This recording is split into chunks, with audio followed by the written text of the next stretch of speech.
E temos tido também um outro grande campo de trabalho que diz respeito ao ambiente regulatório, onde se discute o problema de você evitar as oscilações de preços do etanol entre safra e entre safra, e buscar mecanismos que dê mais estabilidade e mais segurança. Isso para o produtor, para o investidor, mas também para o consumidor. Esse processo, a Agência Nacional do Petróleo, Gás Natural e Biocombustíveis tem se desdobrado sobre eles e criado algumas resoluções que procuram estabelecer estoques que venham assegurar uma certa estabilidade entre o período de safra e de entre safra. Mas não há dúvida de que os biocombustíveis, né, tendo na frente o etanol com muita desenvoltura, mas também o biodiesel, são elementos já fortes e consolidados na matriz veicular brasileira. Inclusive, na época em que você esteve lá na Agência Nacional do Petróleo, eu quero aqui registrar a atuação forte que você teve na melhoria e na ampliação do uso do biodiesel, particularmente nos transportes coletivos. Inclusive, aqui em São Paulo, teve companhias que passou a usar 20% do biodiesel na mistura do diesel. São 2.000 ônibus em São Paulo circula com cerca de 20% de mistura de biodiesel. Pois é, isso representa uma melhoria extraordinária da qualidade do ar no que diz respeito à presença dos combustíveis veiculares. Exatamente. A ANP, além de incentivar os estudos de novas matrizes energéticas, procurar combustíveis menos poluentes, ela também tomou algumas medidas para reduzir o enxofre no diesel. Como é que está essa política de redução de enxofre? Olha, deputado, nós caminhamos no que diz respeito à evolução dos combustíveis no geral, sobre dois caminhos. Um é no que diz respeito à eficiência energética. Então, a gente tem que aproveitar melhor o potencial energético dos nossos combustíveis no geral. E outro é também reduzindo a emissão dos chamados particulados ou dos elementos poluidores.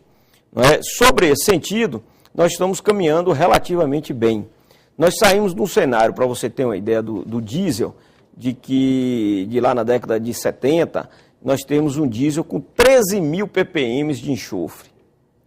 13.000 ppm de enxofre.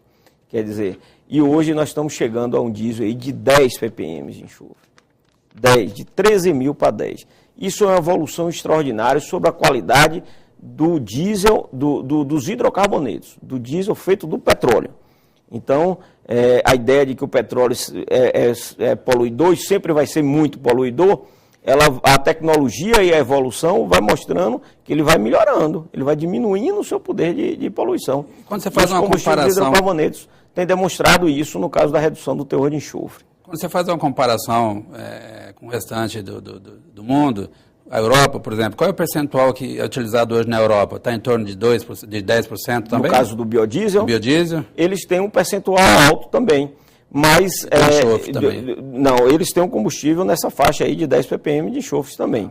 Isso é uma política forte, porque a capacidade deles em termos de combustíveis alternativos é limitada. Eles têm dificuldades para a produção agrícola em grande escala, para a produção de etanol e de biodiesel. Nós aqui estamos aumentando, já temos um percentual bastante significativo no caso do anidro na gasolina, e isso tende a crescer, envolvendo aí o biodiesel com percentuais maiores.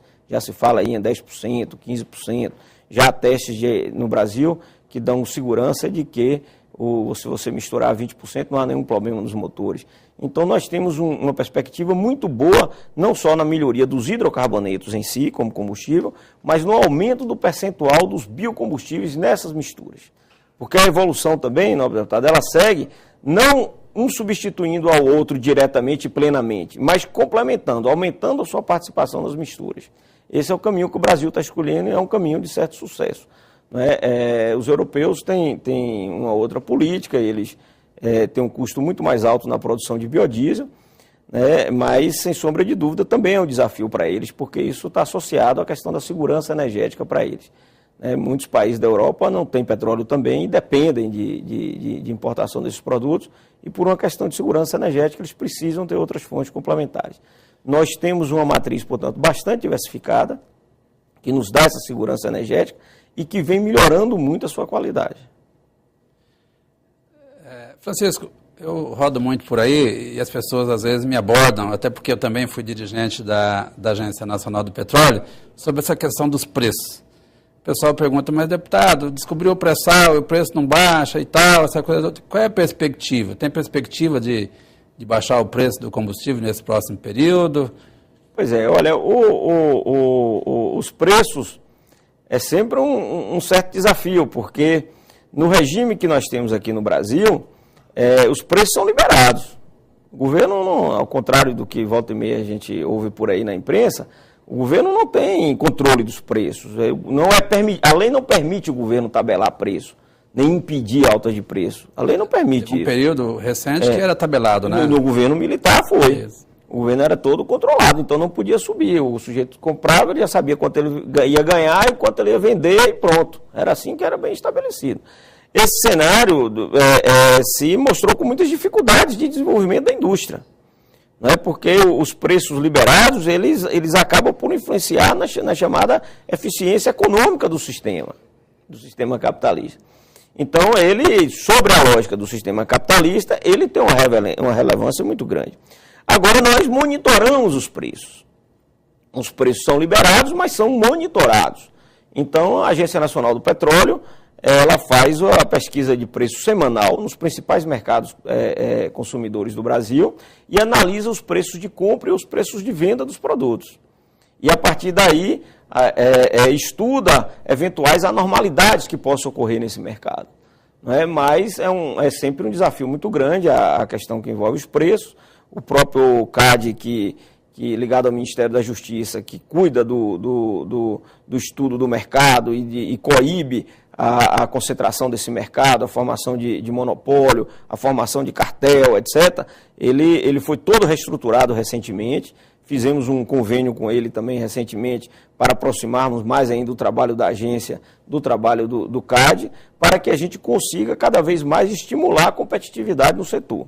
Esse é um desafio grande, porque é um setor fortemente concentrado, né? Ele tem na sua origem o monopólio, mas que precisa ser estimulado a concorrência, e esse é um desafio grande nosso, da sociedade como um todo, e a gente acha que está caminhando para isso. E essa diversidade da matriz veicular nossa, que coloca não só a gasolina, mas o gás veicular e também o etanol hidratado, um substitui o outro, um concorre com o outro.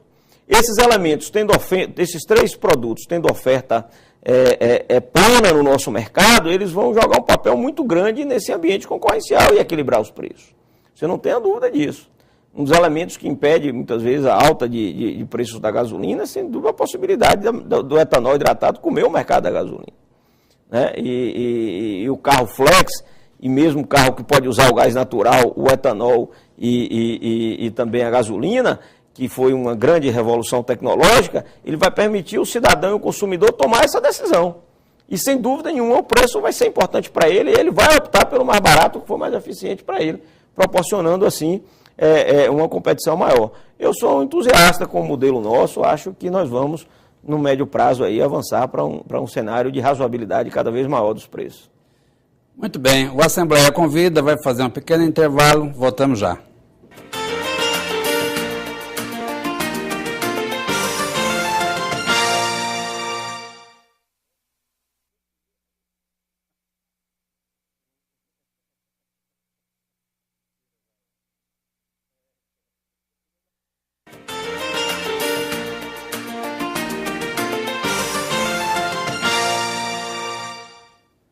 Olá, estamos de volta com a Assembleia Convida. Estamos aqui hoje conversando, entrevistando o Francisco Neves. Ele é coordenador geral do escritório da Agência Nacional do Petróleo, Gás Natural e Biocombustíveis aqui em São Paulo. E sua área de jurisdição é São Paulo e o estado do Paraná. Francisco Neves, uma das marcas da Agência Nacional do Petróleo tem sido o combate intransigente aí a adulteração de combustível, as fraudes. Eu queria que você falasse um pouco como é que está esse processo. Aqui em São Paulo, né, eu fiquei um período aqui à frente da ANP também, cuidando da fiscalização. Nós montamos aqui um trabalho de força-tarefa em conjunto com outros órgãos. Eu queria que você falasse um pouco como é que está esse processo aí e para que a gente possa também orientar aqui os consumidores no final, que você vai dar umas dicas para os consumidores como se proteger aí para não comprar gato por lebre. Olha, deputado Alcides, você viveu um período rico no que diz respeito ao combate à adulteração de combustíveis no Brasil e no que diz respeito à atuação da Agência Nacional do Petróleo nesse processo. Nós continuamos com todo esse espírito, com todo esse vigor, com toda a atenção com relação à qualidade dos combustíveis. Mas só fazendo um retrospectivo assim, da nossa história, a ANP, quando surge, ela surge um pouco desestruturada do ponto de vista da fiscalização. E também uma certa ideia de que o mercado se autorregula, como se a fiscalização não fosse um elemento central da chamada regulação. Não é? Então, achava o seguinte, olha, o cidadão vai saber escolher onde comprar o combustível bom. Quem quiser fazer ruim, não vai vender. E a vida foi mostrando que não é bem assim. Né? Que o sujeito enrola e acaba conseguindo ludibriar o consumidor e, com isso, a adulteração é um problema muito grave no que diz respeito aos interesses do consumidor, no que diz respeito ao ambiente concorrencial. O cidadão que paga os impostos, que compra o seu produto adequado, o empresário, o dono do posto revendedor, e ele concorre com o vizinho que não paga imposto, que adultera o produto, é uma injustiça muito grande. Né? O adulterador, então, ele desorganiza o mercado do ponto de vista do seu ambiente concorrencial. E isso é muito negativo. E do ponto de vista do consumidor é um caos, porque ele pode fraudar do ponto de vista do volume, né? Ele simplesmente rouba no volume, que é um assunto bastante atual esse, mas ele pode também empurrar no consumidor um produto que danifique o carro dele, né? Que causa perda à eficiência dos motores, que desgaste as peças dos motores. Né? Ele pode também levar um elemento, como é o caso, por exemplo, da presença da água no etanol hidratado, que simplesmente perde o potencial energético do produto, então o carro engasga, não sai do lugar, não tem força. Então, são diversos danos que a adulteração causa ao consumidor.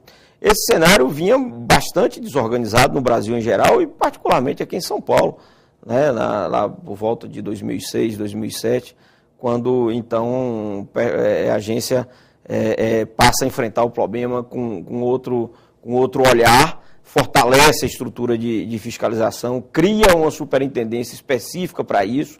Essa superintendência, ela passa a ser a maior superintendência da agência, do ponto de vista do seu efetivo humano, não é? Descentraliza os trabalhos de fiscalização, fortalecendo as regiões. Eu, na época, estava em São Paulo, no Nordeste, você aqui em São Paulo, então, e passa a ter uma postura que é muito positiva, inovadora, que nos orgulha muito, que é uma postura de absoluta solidariedade e interação com os outros órgãos públicos que atuam na repressão das anormalidades do mercado de combustíveis. Né? E isso para nós é uma coisa de muito valor. A própria legislação nossa já prevê que uma das formas da gente trabalhar é mediante convênios, parcerias, etc., mas a atitude prática de relacionar bem com os outros órgãos, né, de dividir responsabilidades, né, não de transferir responsabilidades, mas de dividir responsabilidades e agir de maneira conjunta, potencializando todos os órgãos, fez com que a agência ganhasse muita credibilidade nesse tipo de trabalho, nesse tipo de ação transversal, com resultado extraordinário na coibição das anormalidades. E você aqui em São Paulo é um dos exemplos positivos que a gente teve na ANP, no país inteiro, por exatamente poder liderar esse processo numa cidade tão grande, né, e ter ganho a confiança de órgãos tão importantes, como era o caso da Secretaria da Fazenda, da Prefeitura Municipal, né, de diversos outros órgãos que foram parceiros assim, de primeira hora no combate à clandestinidade. E o fato, nobre deputado, é que hoje a gente colhe os frutos positivos disso. Nós temos um mercado bastante razoável hoje, com a qualidade controlada, né? Temos também um programa que é o Programa de Monitoramento da Qualidade dos Combustíveis, que é um programa que era pontual e